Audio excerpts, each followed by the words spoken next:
रामपुर गांव में एक बड़े से पेड़ पर एक पक्षी रहता था जिसका नाम था सिंधुक। सबसे चौंकाने वाली बात ये थी कि उस पक्षी का मल सोने में बदल जाता था। ये बात किसी को भी पता नहीं थी। एक दिन उस पेड़ के नीचे से एक शिकारी गुजर रहा था। शिकारी उस पेड़ के नीचे आराम करने के लिए ठहरा। वो आराम कर ही रहा था कि इतने में सिंधुक पक्षी ने उसके ऊपर मल त्याग कर दिया। जैसे ही पक्षी का मल उसके ऊपर पड़ा, वो सोने में बदल गया।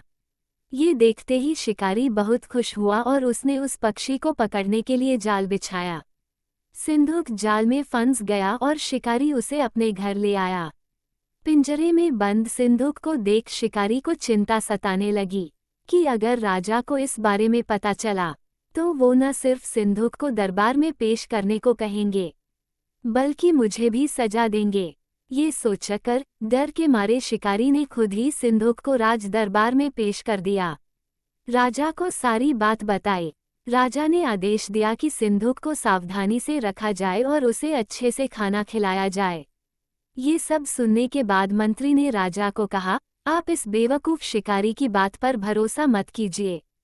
कभी ऐसा होता है क्या कि कोई पक्षी सोने का मल त्याग करे? इसलिए अच्छा होगा कि इस बेचारे पक्षी को आप ही आज़ाद कर दें।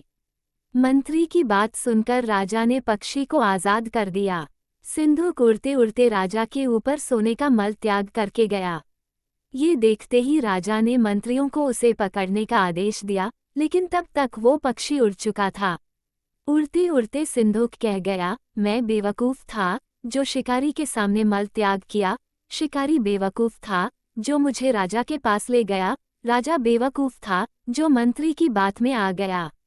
सभी बेवकूफ़ एक जगह ही हैं।